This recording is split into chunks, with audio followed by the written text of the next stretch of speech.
Shall we say Bismillah ar-Rahman ar-Rahim, Alhamdulillahi Rabbil Alameen, wal-aqibatu lil-muttaqeen, wa la udwana illa ala al-zalimin, wa ashhadu an la ilaha illa Allah ilahu al-awwalin wal-akhirin, wa ashhadu anna Muhammadan abduhu wa rasuluh, ballagha ar-risalah wa adda al-amanah wa nasaha al-ummah, wa jahada fi sabilillahi haqqa jihadihi wa tarakana ala al-mahajjati al-bayda' ليلها كنهارها لا يزيغ عنها إلا هالك فصلوات ربي وسلامه عليه وعلى آله وصحبه أجمعين يا أيها الذين آمنوا اتقوا الله حق تقاته ولا تموتن إلا وأنتم مسلمون يا أيها الناس اتقوا ربكم الذي خلقكم من نفس واحدة وخلق منها زوجها وبث منهما رجالا كثيرا ونساء واتقوا الله الذي تساءلون به والأرحام إن الله كان عليكم رقيبا يا أيها الذين آمنوا اتقوا الله وقولوا قولا سديدا يصلح لكم أعمالكم ويغفر لكم ذنوبكم ومن يطع الله ورسوله فقد فاز فوزا عظيما وبعد فإن أصدق الحديث كتاب الله تعالى وخير الهدى هدي محمد صلى الله عليه وسلم وشر الأمور محدثاتها وكل محدثة بدعة وكل بدعة ضلالة وكل ضلالة في النار. My respected brothers and sisters in Islam, from the greatest wisdom of Allah subhanahu wa ta'ala is that Allah subhanahu wa ta'ala has created companions for people. Allah subhanahu wa ta'ala has created friends for human beings. And Allah subhanahu wa ta'ala did not just create Adam alayhi salam, but then He created his wife as well, which is our mother Hawa. And we know Allah subhanahu wa ta'ala, the reason why He has created a companion, a friend for Adam alayhi salam, is because truly insan is weak. And insan, mankind, requires friends in order to live. In fact, the word insan, the meaning of it is a person who ya'laf wa yu'laf in Arabic, meaning that he needs to be with people, he needs to congregate with people, he needs to mix with people. So from the essence of a human being is that he needs to be with people, and he cannot be a hermit, as we say in the English language. He cannot be a hermit. A hermit is a person who, for example, stays away from people, stays in the caves or in the woods, etc., away from the eyes of society, stays by himself. It is impossible for a human being to be like that. Rather, he always needs to be with fellow companions. So he's truly in need of friends, and a human being would be therefore driven mad were he not to have friends. If we therefore investigate the need of human beings to have friends, the question must therefore be asked, who is the best friend to have? Who is the best friend to have? Who is the friend that will truly fulfill the criteria of the best mate that a person can have? Without doubt, I'm sure you will agree that the only being that can actually fulfill completely all aspects of a person's of the term a friend is Allah subhanahu wa ta'ala. For verily it is Allah subhanahu wa ta'ala who is the friend of the believers. He is the person who truly can be our best friend. And truly, as we know, Rasulullah ﷺ had said, لو كنت متخذا خليلا لاتخذت أبا بكرا خليلا ولكن الله اتخذني خليلا. As Rasulullah ﷺ had said in an authentic hadith, if I were to take anyone to be my bosom buddy, to be my close friend, then I would have taken Abu Bakr as my close friend, because Abu Bakr was so righteous. He was always looking after Rasulullah ﷺ, always put Rasulullah ﷺ above his own self. So this is the characteristic of a true friend. And if I were to take anyone, then I would have taken Abu Bakr. However, Allah has taken me as His close friend. Allah subhanahu wa ta'ala has taken Rasulullah ﷺ as His close friend, as He had taken before that Ibrahim ﷺ as His Khalil, as His close friend. So truly, brothers and sisters in Islam, the greatest gift that a person can have is a close friend. And what better friend than Allah subhanahu wa ta'ala? And the greatest misery that a person can have is to be alone in the darkness. And in fact, if you look at the punishment that is applied to people these days, and the punishment, one of the ways of truly punishing a person, one of the ways of truly making sure a person mentally breaks down is to give him solitary confinement. Is that not so? Is to totally confine the person away from anything, away from eyes of the people, away from hearing a voice, and you will see the person being driven mad. And in fact, if you read the stories of those people who have been tortured, you will see the greatest torture they can say is solitary confinement. is truly solitary confinement. Whereas we find Rasulullah talking about how the best friend is truly the best of provisions. And he tells us, خَيْرُ الْمَطَاعِ imra'atun salihah. The best of provisions is a righteous woman. So he tells us how, for example, a righteous woman who is your wife, and she is your best friend, she is your best mate, you tell her your secrets, she is the best of provisions, not anything else, not the gold and silver that we have. A righteous woman who is your who is your wife, then she is truly your best mate, and she is truly that which is the most precious thing in this world. So if Allah subhanahu wa ta'ala, going back to Allah subhanahu wa ta'ala, if Allah subhanahu wa ta'ala is our best friend, then how do we make Allah subhanahu wa ta'ala love us? I will go through 4 points to make sure that Allah subhanahu wa ta'ala loves us, and make sure that we understand how to win the love of Allah subhanahu wa ta'ala. And then I will move on to how to win the love of the friendship, how to win the friendship of people, mankind, the people that we live around. First of all, Allah subhanahu wa ta'ala, without doubt, you must understand that you cannot love Allah except that you should fear Him. And you cannot fear Him except that you should love Him. And you cannot love and fear Him except that you should have hope in Him. And Allah subhanahu wa ta'ala therefore deserves our love, our fear and our hope. And Allah subhanahu wa ta'ala truly, if you wish to love Him, then you must fear Him. And if you wish to be close to Him, come close to Him, then you must fear Him. As Allah says in the Quran, فَفِرُّوا إِلَى اللَّهِ. Run away from Allah to Allah. You run away from Allah, from the punishment of Allah, from the fear of Allah, to what? To the love of Allah subhanahu wa ta'ala. And this is truly what will cause Allah subhanahu wa ta'ala to love you. As we know in the Hadith al-Qudsi, as Allah subhanahu wa ta'ala has said, مَقْتَرَبَ عَبْدِ إِلَيَّ بِأَحَبِّ شَيْءٍ مِمَّا افْتَرَضْتُهُ عَلَيْهِ. As Rasulullah had said, that Allah subhanahu wa ta'ala said that my slave have never come close to me with anything that which is more beloved to me than that which I have obligated upon him.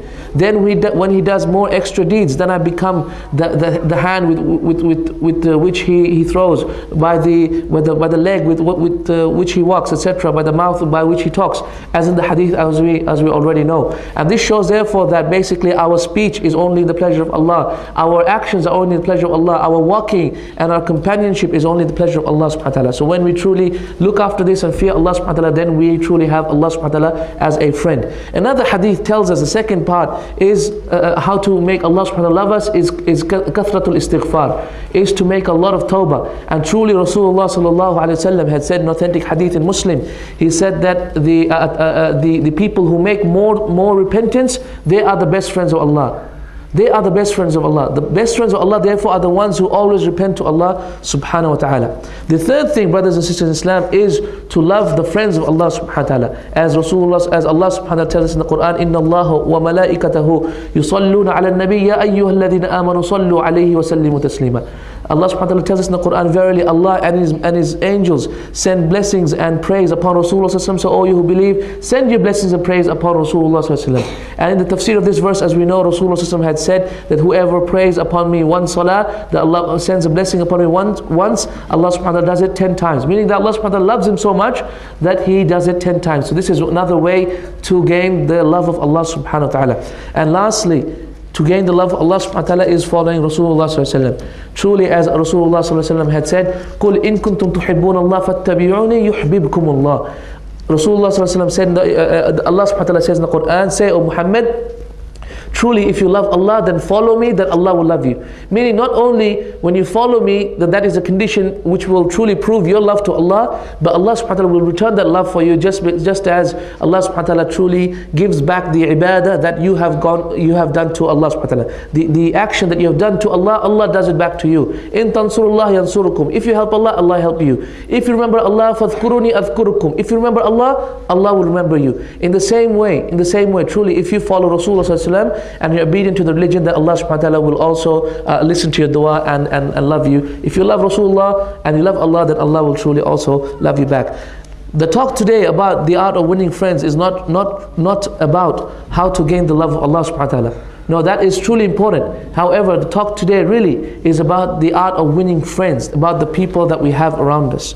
How do we win the love of the people around us? How do we, for example, of a Muslim living in the West, with all these pressures on his life, with the pressures from the Muslimin, and with the pressures from the disbelievers, how do we in the West truly make sure that we win friends, that we fortify ourselves with those people who want khair for us and not those people who are jealous of us?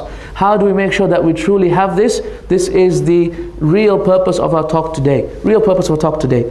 Before we go into that, before I talk about the 7 articles of how to win friends, I would like to mention to you 3 fundamental principles about people's psychology. 3 fundamental principles about that everyone needs to know about everyone else. In fact, that everyone needs to know about himself as well, which he does not even realize sometimes. And when we understand these principles of a person's behavior, these principles of a person's attitude, then you will truly understand how to deal with individuals. And the first and most important of this, brothers and sisters in Islam, is that people don't like to be criticized. People don't like to be criticized. People never like that you should come to them and condemn them, or that you should ever come to them and tell them what mistakes they have. Never. People absolutely don't like to be criticized, because people 99% of the time don't see any fault in themselves. Okay, this is normal generally, okay? Whether Muslims or non-Muslims, everyone, in equality, everyone is the same. They can't see problems with themselves. When they look in the mirror, they see a perfect individual. When they look in the mirror, they see someone they're in love with. When they look in the mirror, they see someone who they think are going to Jannah. When they look in the mirror, they see someone who is, subhanAllah, a pinnacle of perfection. And so people don't think about themselves that they have anything wrong. That is why the first and most important thing to realize is that when you approach a person, you must not condemn him. You must not criticize. So criticism and condemnation is a big no-no when you're talking about how to make friends, because people don't think that they are wrong. This is something, wallahi, this is it is very, very important to realize. As Allah subhanahu wa ta'ala also tells us in the Quran, He tells us in the Quran about Rasulullah ﷺ and advises Rasulullah ﷺ with an important advice that sometimes we gloss over without truly realizing its importance. Allah subhanahu wa ta'ala tells Rasulullah ﷺ in the Quran, وَلَوْ كُنْتَ فَضًّا غَلِيظَ الْقَلْبِ لَمْ فَضُّوا مِنْ حَوْلِكَ. Rasulullah ﷺ, who is the merciful of mankind, who has the best of manners, if he were to be hard of heart, if he were to be harsh upon individuals, and what do you mean by harsh? Meaning, always severe on them, telling them what their mistakes, telling them what they're wrong, condemning the people, etc. If he were to be like that, then the people would run away from him. لَنْ فَضُّوا مِنْ حَوْلِكَ. This is Allah subhanahu wa ta'ala telling us about His slaves. Allah subhanahu wa ta'ala has created us so He truly knows us. And He is the one who's telling us that truly people don't like to be criticized. So you should not come to people with criticism initially. Rather, you should always come to them with praise. And I will come to that. That is the second point. The first point is people don't like to be criticized. People don't like to be criticized. And that is why Rasulullah ﷺ gave an advice to every da'i. Rasulullah ﷺ gave advice to every caller to Islam. And he said, Bashiru wa la tunaffiru. Yassiru wa la tu'assiru. He said, Bashiru, give glad tidings. Wa la tunaffiru, and don't make people run away from you. How do you make people run away from you? People are bad, people are this, people are that. We're all doing zina, we're all doing haram, we're all this and we're that. And subhanAllah, things like this, okay, causes people to run away from you. And this is not the way a da'i should act. This is not the way a person should be if he wants to truly have friends. He should not criticize people in that manner. Neither should he condemn people in that manner. There is a manner for that, a time for that. Yes, you have to be a righteous friend to your friend, but realize no one likes to be criticized. Just like, for example, one of the most difficult jobs that I've ever done is that I used to work as an IT debugger. Okay, you know what a debugger is? A debugger is a person who used to go to other people who have done a program, and I would find faults in that program. And I would find problems of how the program is going to have problems, and how it's going to actually fail when it's actually at the time of execution, right? And wallahi, I'll tell you what, no programmer would ever like to say, would ever like to see that you come up with a problem in his code. And wallahi, he'd be like, it's like, no, that's not right, He'd always be negative, and he'd never be upcoming. He'd never own up his mistake. And he'd always try to show you, this program is definitely going to work, and it's going to work right. And wallahi, I'm telling you, this is the most difficult job I had. Because people would never own up their mistake. Even though they know computer programs can always have faults, they know this essentially. And essentially they know that this is your job, but still, people will never own up their mistake. It is for this reason, brothers and sisters in Islam, Rasulullah had never used to scold his servants, never used to scold his helpers. In fact, Anas radiallahu anhu, Anas ibn Malik, and he was a small helper of Rasulullah, a young man. And he used to help Rasulullah not as a servant, but as a khadim, not as a slave, but as a servant, a helper of Rasulullah, his parents, as we will come to in the second talk about love and marriage. Anas, we'll talk about Anas inshallah. And Anas, he served Rasulullah for 10 years. And he said, Wallahi, Rasulullah never told me off in the 10 years. He never told me don't do it this way. Or he never told me, why did you do this? He never criticized me. Wallahi, 10 years. And a small child makes so many mistakes. Small child makes so many mistakes, wallahi, drives you mad sometimes. Why did you do that? Who touched my computer? Who put this way? Who spilled the milk? Who broke that glass? SubhanAllah, little children do this all the time. Rasulullah never scolded him in 10 years. And Anas radiallahu anhu said, Rasulullah always used to meet me with a smile on his face. Truly, this is important for us to realize. Criticism of individuals is a big no-no if you truly want to have friends.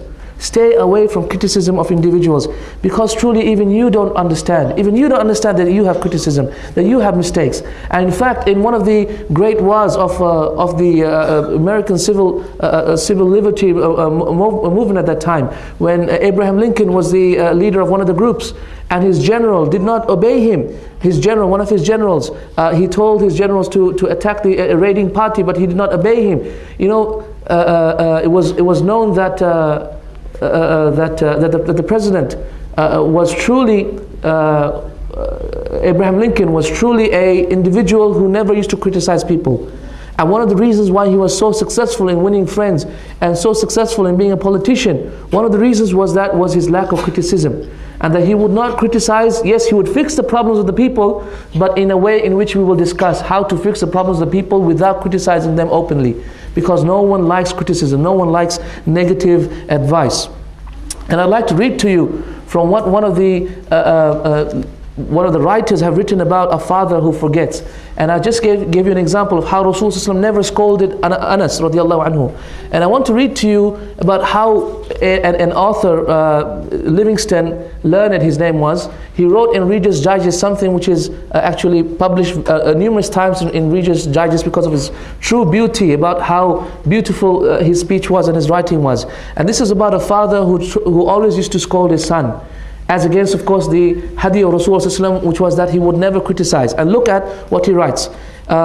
Livingston Learned, he writes in his article, Father Forgets, and this is something which is published in Reader's Digest. He says, listen son, I am saying this to you as you lie asleep. One little paw crumbled under your cheek and the blonde curls sticking wet on your damp forehead. I have stolen into your room alone. Just a few minutes ago, as I sat reading my paper in the library, a stifling wave of remorse swept over me. Guiltily, I came to your bedside.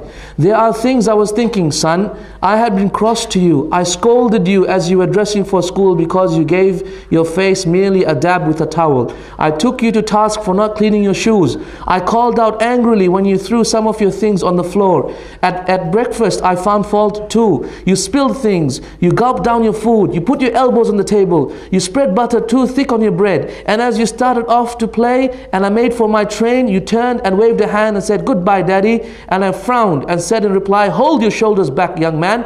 Then it began all over again in the late afternoon. As I came up the road, I spied you, down your knees, playing marbles. There were holes in your stockings. I humiliated you before your boyfriends by marching you ahead of me to the house. Stockings were expensive, and if you had to buy them, you would be more careful. Imagine that, son, from a father. Do you remember later when I was reading in the library how you came in timidly with a sort of hurt look in your eyes? When I glanced up over my paper, impatient at the interruption, you hesitated at the door. "What is it that you want?" I snapped. You said nothing, but ran across in one tempestuous plunge and threw your arms around my neck and kissed me, and your small arms tightened with an affection that God had sent blooming in your heart, and which even neglect could not wither. And then you were gone, pattering up the stairs. Well, son, it was shortly afterwards that my paper slipped from my hands, and a terrible sickening fear came over me. What has habit been doing to me? The habit of finding fault, of scolding people. This was my reward to you for being a boy. It was not that I did not love you, no. It was that I expected too much of youth. I was measuring you by the yardstick of my own years. And there was so much that was good and fine and true in your character. The little heart of you was as big as the dawn itself over the white hills. This was shown by your spontaneous impulse to rush in and kiss me good night. Nothing else matters tonight, my son. I have come to your bedside in the darkness, and I have knelt there ashamed. It is a feeble atonement. I know you would not understand these things if I told them to you during your waking hours. But tomorrow I will be a real daddy. I will chum with you and suffer when you suffer, and laugh when you laugh. I will bite my tongue when impatient words come. I will keep saying as if it were a ritual, he is nothing but a boy, a little boy. I am afraid I have visualized you as a man. Yet as I see you now, son, crumpled and weary in your cot, I see that you are still a baby. Yesterday you were in your mother's arms, your head on her shoulders. I have asked too much. And this is truly, subhanAllah, a father who is regretting how he used to be with his son, scold him all the time, not realize how truly little children always make mistakes. You know how we always rush to criticize, whether it be our children or anyone else. We rush to criticize, forget our own criticism. The second thing, brothers and sisters in Islam, about knowing about people. The first thing is knowing not to criticize them. No one likes to be criticized. The second thing is to give honest and sincere appreciation. And I don't mean that you should talk about flattering the person, but I mean giving them honest, sincere praise that is truly deserving of them. And every person has something good about him. And wallahi, Rasulullah gave advice to the person who wants to divorce his wife, and he said, let a person who sees something bad from his wife not become angry, for it may be that he hates her for something or dislikes something about her, but there's something else that he likes. Of course there must be something else that he likes. He married her, and therefore he must like something about her. So always look towards the good things. And in fact, I remember one of my friends, he was telling me how his wife came to him, and she was a righteous woman, how he came to him and he said, write down the 6 things which you'd want me to change about myself. Write down 6 things. And of course she did this after she read a hadith of Rasulullah sallallahu alaihi wasallam, wherein Rasulullah sallallahu alaihi wasallam had said, wallahi, if you were to suck the pus of your husband's wounds, this would not make up for what your husband has done for you. And so when she read this hadith, she felt very, very remorseful, and she wanted to be a better wife. And she came to my friend and said to her husband and said, oh my husband, here is a piece of paper, here is a pen, write down 6 things that you want me to change. And so wallahi, you know what I did? He was telling me, he said, I went back to my library and I started to write 6 things down. And I said, she has to change this, she has to change that, and this and that, and this and that. And then I looked at the paper and said, subhanallah, if I were to give this to her, this would break her heart. So what I wrote down on the piece of paper is, I love you as you are. What did he write? He said, I love you as you are. And then he ordered a bunch of roses, and he put that piece of paper in the bunch of roses, and he gave that to her. And wallahi, her face flared up with joy, and tears came down her eyes. She couldn't believe how truly, wallahi, how much he truly loved her. And this had a better impact in her changing herself to the better, isn't it? Wallahi, subhanAllah, if you had given the person 6 things to change about you, this and that, change your hair, change your lipstick, change your clothes, this wouldn't have achieved the same effect as this little letter of how I love you the way you are, and this note of appreciation and sincere praise has achieved. Wallahi, this is the way to winning the hearts of your wives. Brothers, truly, and sisters, truly, this is the way to winning the hearts of your spouses. Tell them how much truly they appreciate you. And wallahi, I did this with my wife when she was giving birth. And when she gave birth and I saw the difficulty she was going through, I wrote her a small letter saying, subhanallah, this is, words can't express how much truly what you have done for me. How you have given me a child. Words cannot express it. And truly when I did that, wallahi, any problems that I might have had with her were fixed. She was never, again, she never did anything which would displease me. She would never do anything which would be in my displeasure. And wallahi, praise does to people what criticism can never achieve. praise and appreciation and sincere. This is sincere, isn't it? Wallahi, it is sincere. It is not flattery. It is not like a person goes to a king and tries to flatter him up and pump him up. No, this is sincere praise which is truly deserving of every single person. And Rasulullah ﷺ used to praise his companions. He used to praise his companions, and this would cause them to increase in their ibadah. We find Rasulullah ﷺ used to praise Abdullah ibn Umar, and once he said in an authentic hadith in Bukhari, he said, what a righteous man Abdullah ibn Umar is.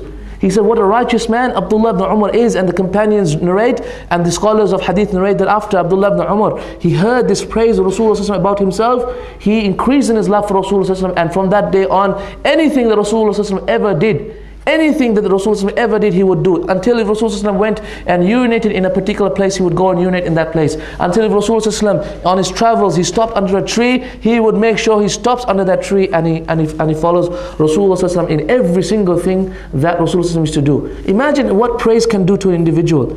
Praise and appreciation can do to an individual what criticism can never achieve. The third thing, brothers and sisters in Islam, the third thing, brothers and sisters in Islam, is to arouse in the other people an eager desire.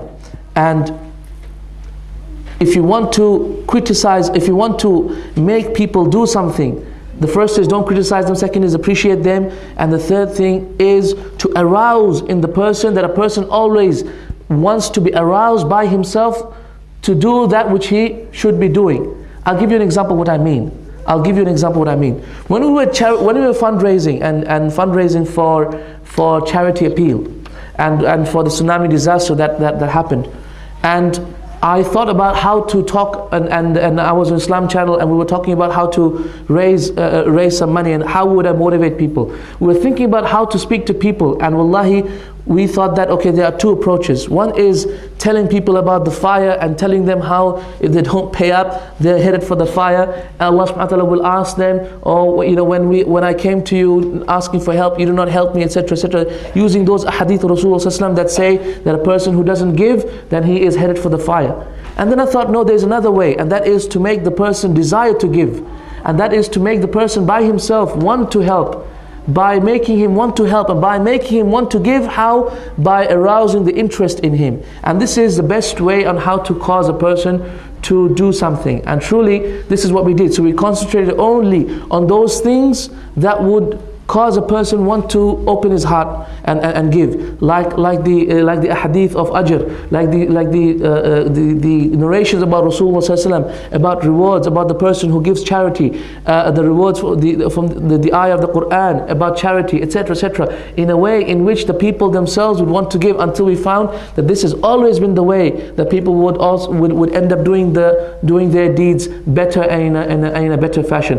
And this has always been the way of motivators. This has always been the way of psychologists, that they would always motivate the person by themselves and encourage them to actually do their deeds. Like, for example, a person wants to charge you a lot of money for business, for example. Or let me give you another pertinent example. Let's say you want to have a job and you're writing a CV, a letter, and in the letter you say, I am this and that, and I have attained this degree, and I have this experience. And wallahi, if a person, as an employer, and I'm an employer, I employ people, when I look at their letter, I say, subhanAllah, this guy is mentioning what he has. What am I going to do with this guy? Chuck it out. Rather, I'd like to see a letter wherein he will tell me how he can benefit me, how he can use his skills to benefit me. And this is what would motivate me to hire him. And this is how we should also act.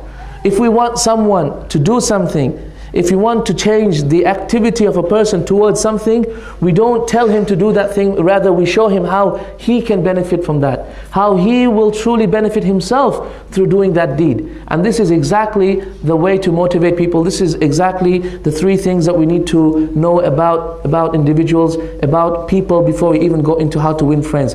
The first is don't criticize. Second is people don't like to be criticized. Second is that people like to be appreciated. And the third thing is that people are jealous, are self-conceited. They want to only benefit themselves. So bring about a change in their behavior by showing how they can benefit themselves through that action that you are asking them to do. Let's move on, brothers and sisters in Islam. And in fact, I wanted to give you an example of how Rasulullah did that. how he would make people want to do that by showing them that they can benefit themselves. So he said, for example, in the battle of Hunayn, in the battle in which the Muslims were large in number, but their number did not benefit them against the enemy. Rasulullah said, "Man qatala qatilan falahu salabuh." Whoever kills a enemy combatant, then for him is his wealth. For him is whatever he carries. For him is whatever that combatant carries. So therefore everyone would try and kill the highest of the combatants, the most strongest, because obviously they would be more powerful, more armor, more wealth, their horse, etc., etc. And this is a way in which Rasulullah would encourage them to say that you will benefit yourself if you truly do that which is right. And also, for example, in Surah Ar-Rahman, we see Allah subhanahu wa ta'ala giving constant examples of how we can truly benefit ourselves if we strive. How? Of the Jannahs and the Hurul Ain, of the paradise, of the blessings of Allah, and the numerous, countless blessings of Allah subhanahu wa ta'ala all the time. And then He keeps telling us what? فَبِأَيِّ آلَاءِ رَبِّكُمَا تُكَذِّبَانِ. So which of the blessings of your Lord will you deny? And wallahi, this is a way in which Allah subhanahu wa ta'ala uses this principle of trying to motivate people by telling them how they can truly benefit from this act themselves. Let's move on, brothers and sisters in Islam, to this, 7 principles which I have tried to gather on how to truly win friends and how to make sure that the person who is next to you truly becomes your friend, or your colleagues truly become your friend, or the Muslim brothers that you know truly become your friend. The first, brothers and sisters in Islam, is to be genuinely interested in people. Have you thought about the dog? People say the dog is a man's best friend. Have you ever thought, why is the dog the man's best friend? Because the dog is so interested in you. Have you seen, for example, when obviously, alhamdulillah, we don't have dogs, but let's say the people who have dogs. Have you ever seen, for example, a movie in which Lassie, and you guys seen Lassie? This was in my time, about 12, 13 years ago, when we used to see TV and all that before we accepted Islam properly. And Lassie was a dog. It was a very, cuddly dog and all that. And whenever the kids used to come, Lassie would be jumping and would be just, at the gates and woof, woof, woof, and congratulating you and saying welcome with a big smile on his face. Have you noticed the dog is the only animal that doesn't have to earn its living? Whereas the chicken has to lay its egg, whereas the cow has to give milk. Every animal has to earn its living, isn't it? For us to look after it. But the dog is the only person who doesn't have to earn its living, doesn't do anything. And people will, mashallah, buy the best of dog food and will buy the best of collars. Mashallah, I see people over here, they even put jackets on their dogs, mashallah, from the cold. It's truly amazing, isn't it? The dog is the only animal that doesn't have to earn its living. Why? Because it is truly interested in you. It is really interested. It's a real friend because it is so interested in you. And let's therefore learn from this dog. And as we know, Rasulullah sallallahu alaihi wasallam, truly this is true, isn't it? That's why we like dogs, because that's why human beings say the dog is a man's best friend, because he's truly interested in you. And as we know as well, one of the reasons why the companions used to love Rasulullah was that Rasulullah was truly interested in them as well. As Allah says in that ayah which we repeat all the time, لَقَدْ جَاءَكُمْ رَسُولٌ مِّنْ أَنفُسِكُمْ عَزِيزٌ عَلَيْهِ مَا عَنِتُّمْ حَرِيصٌ عَلَيْكُمْ بِالْمُؤْمِنِينَ رَؤُوفٌ رَحِيمٌ. As Allah says in the Quran, verily a man from amongst you has come, a messenger from amongst you has come, عَزِيزٌ عَلَيْهِ مَا عَنِتُّمْ. It is difficult on him that you should have any problems, any hardship. حَرِيصٌ عَلَيْكُمْ. He is ever earnest and eager over you. بِالْمُؤْمِنِينَ رَؤُوفٌ رَحِيمٌ. Verily, over the believers, He is truly kind and merciful. See how Rasulullah was so eager, striving for our good. So eager and striving for our good. This was Rasulullah, and this is why he was our best friend as well. We find that Alfred Alden, and he was one of the psychologists, he writes in his book, What Life Should Mean to You. And this is a book I've read actually. Alhamdulillah, one of the books I've actually made myself read, because it's actually a good book. It says in the book, it is the individual who is not interested in his fellow men who has the greatest difficulties in life and provides the greatest injury to others. It is from amongst such individuals that all human suffering spring. Truly, when you're not interested in other people and you're self-conceited and you're only worried about yourself, that truly this is the individual who has no benefit to others, and he is the one who has no friends.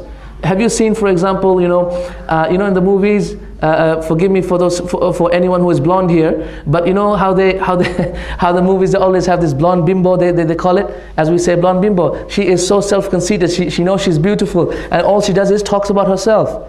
You know what I'm talking about? Yeah, this concept of blonde bimbo that we have in our understanding is a person who is a blonde woman. She is beautiful and pretty, but all she thinks about is herself. She is so self-conceited, and no one likes that person, isn't it? She is always the comic relief in the movies, isn't it? And she's also the person who no one is interested in such a person. And so we find therefore truly a person who is not interested in other people, then they are the ones, as this Alfred Walden had said, Alden, he said in his book that it is among such individuals that all human suffering spring. And we find as well in one of the statistics that I came across on the internet was that the telephone companies in New York, they once did a survey of the amount of words that are used in any conversation. So they did a random survey of 500 phone calls, and from the random survey of 500 phone calls, they found that the word that was used the most was used 3,900 times. Which word do you think is used the most? I. MashaAllah, that's it. I, me, myself, me, I. This is the most used word, meaning that people are so worried about themselves. They only think about themselves. You want to have friends? Be truly interested in the people. Be like the dog who is so interested in its friends. Right, we move on to the second one, and that is how to win friends, except by one of the most beautiful charities that we can do, and that is smile. That is smile. Wallahi, a smile says 1,000 words. A smile says 1,000 words. And in fact, one of the signboards outside a Christmas shopping center that I happened to go to in Australia had something very, very interesting, and I wrote it down. It was very nice. I wrote it down, and it said the following. It said a smile. And he said a smile. He said, it's a big smiley face, and said smile. Okay, that was the title, said smile. And then it says, smile is something that costs nothing but creates much. It enriches those who receive without impoverishing those who give. It happens in a flash, and the memory of it sometimes lasts forever. None are so rich that can get along without it, and none are so poor but are richer for its benefits. It is rest for the weary, daylight to the discouraged, sunshine to the sad, and nature's best medicine for trouble. Yet it cannot be bought, cannot be begged, cannot be borrowed or stolen, for it is something that no earthly good to anybody, and it is no earthly good to anybody till it is given away. Nobody needs a smile as much as those who have none to give.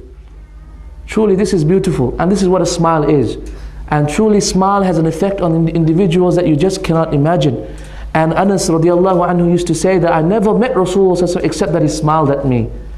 And Rasulullah used to say, Al-ibtisamu ila wajhi aqiqa sadaqah.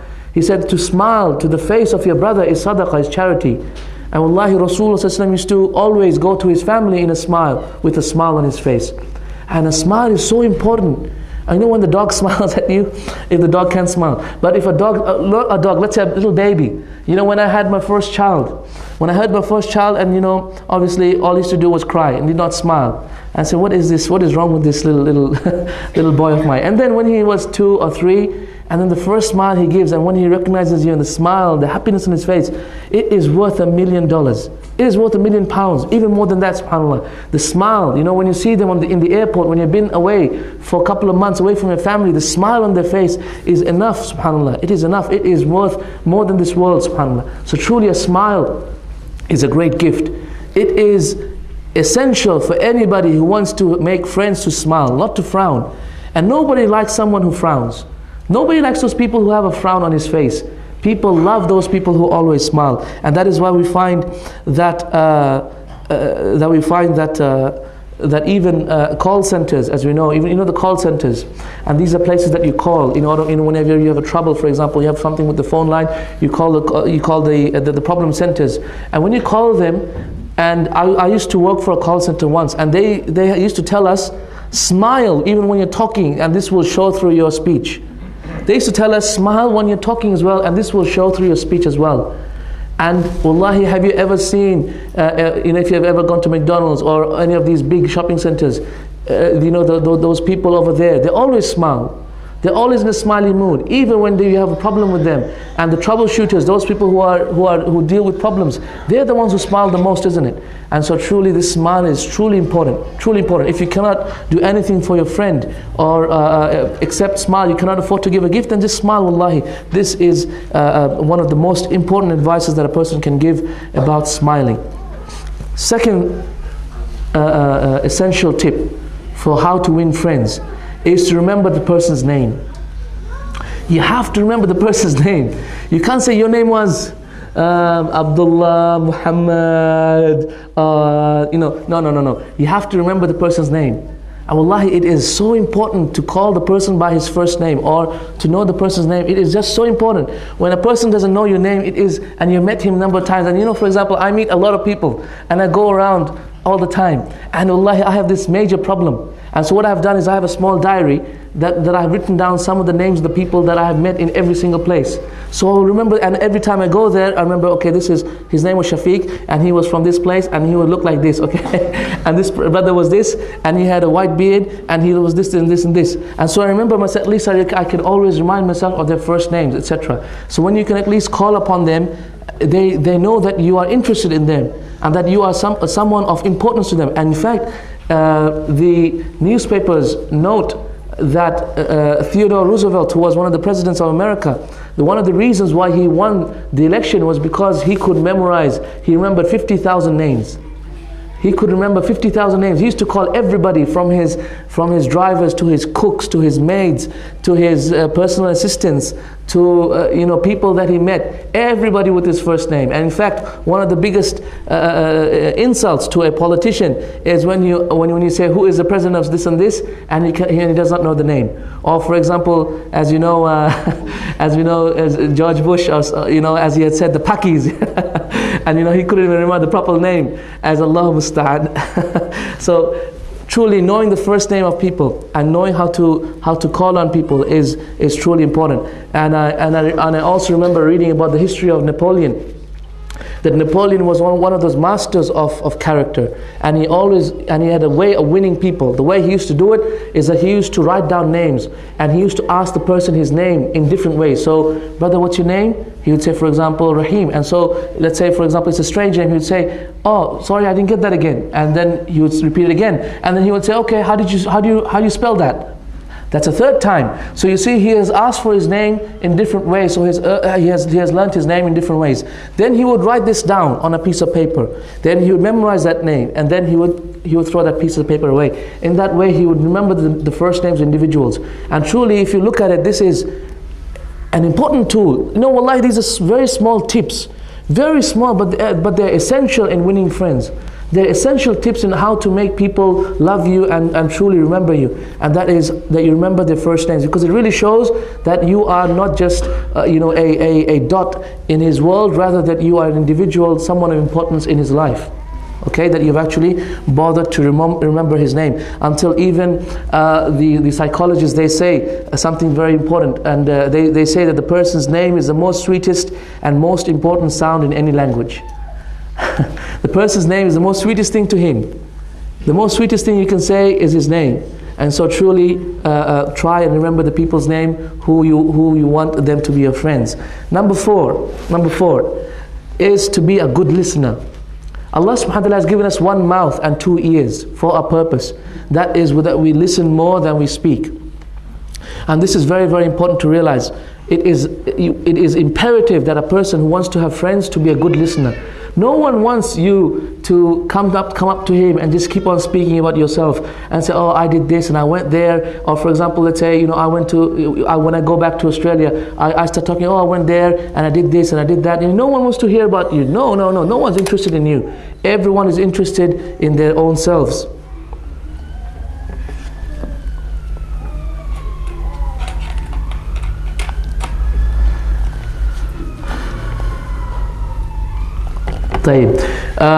In our classes in psychology, and I studied psychology for 2 years, our professors used to say something there was a very nutty professor that I had, and he came up with, mashallah, a lot of wise sayings. And one of the most wisest thing that he said once is this quote that I'm going to mention to you. He said, those people who talk only of themselves are hopelessly uneducated. They are not educated no matter how instructed they may be.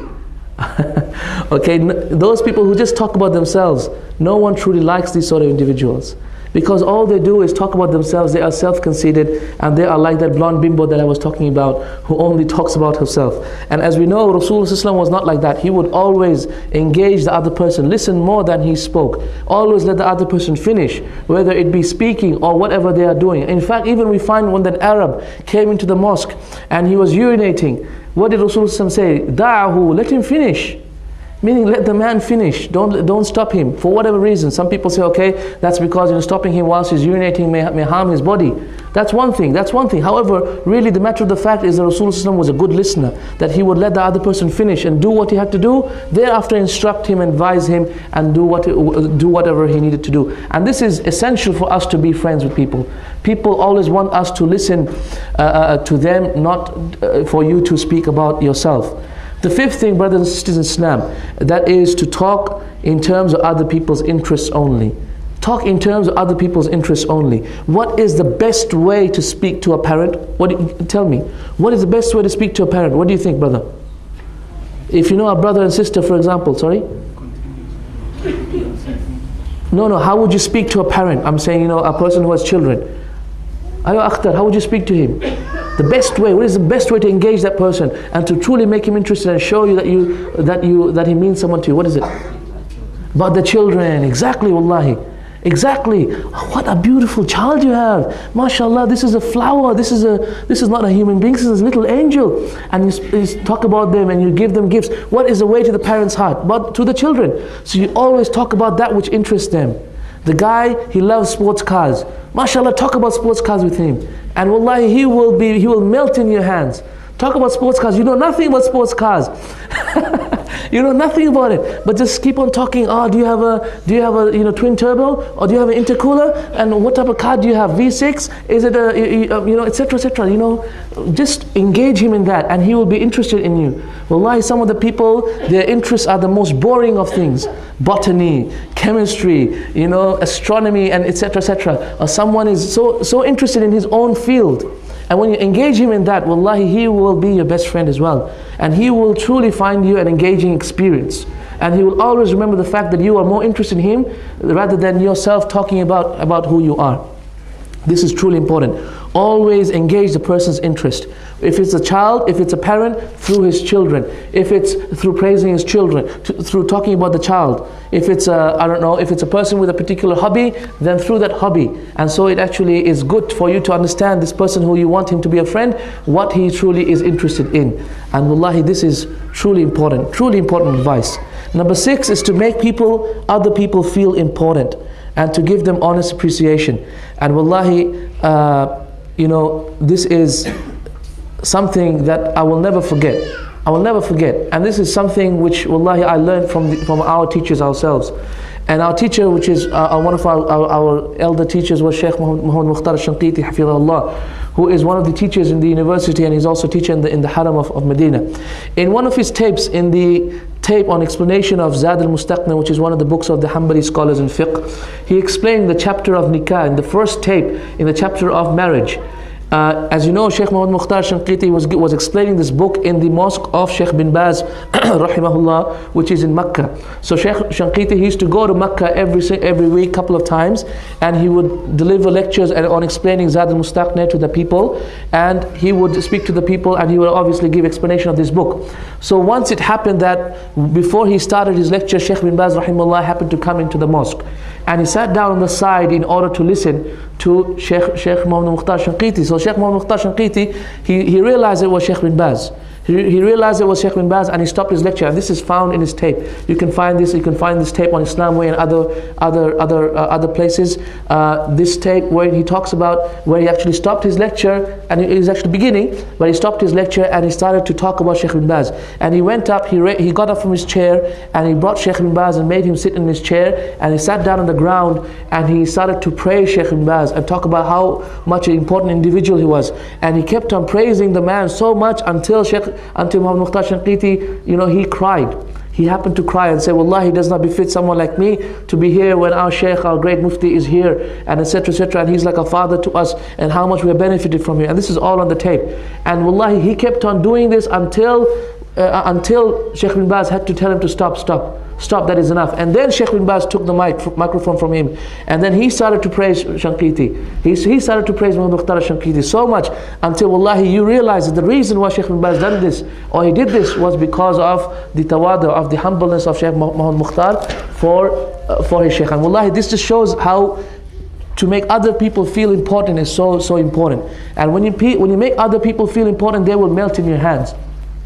What I used to do when I used to go to certain mosques in the UK, and this is something I used to advise my brothers who go to certain mosques, for example, wherein people are not, wherein, for example, Ahlus Sunnah are frowned upon. And I used to go to these mosques, and I would see, for example, the people would say, okay, there's a guy coming from Medina, and they would say, oh, he's a Wahhabi, he's wearing the gutra, and so actually I've stopped wearing the gutra now, but they would say he's a Wahhabi, he's wearing the gutra, he's wearing the shimagh, etc, etc, wearing the head cover, as you know, the people in Medina wear, and he's coming here, he's a Wahhabi, he's going to take our children away from us.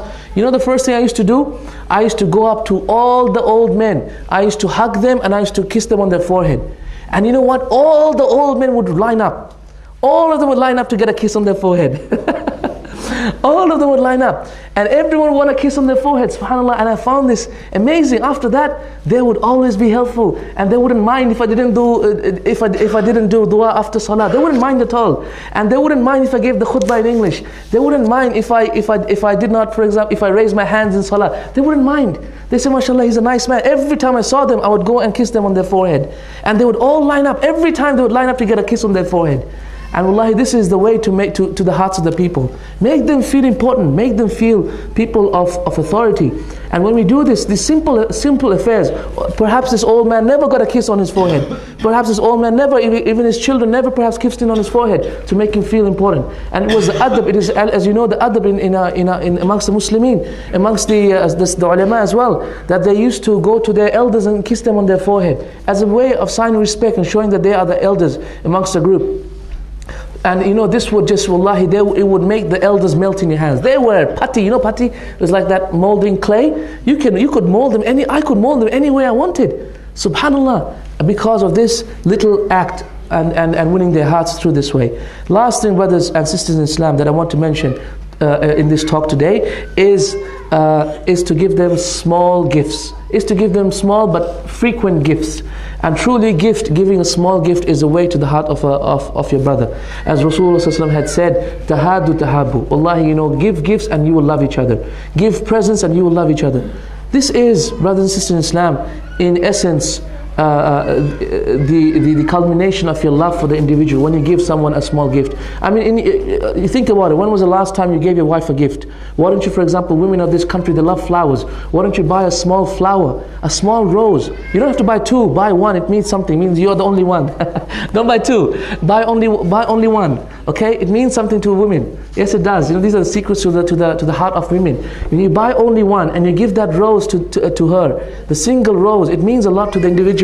You know, small gifts like that truly is a way to the hearts of your wife, and for the sisters, the way to the hearts of your husband, and of course the way to the hearts of the men is through their stomachs, as they say. But you know, I'm sure you'll find other small gifts to give to your husband as well. But truly, giving small gifts truly increases the love that we have for each other. It shows that wallahi, our love is truly not based upon material things.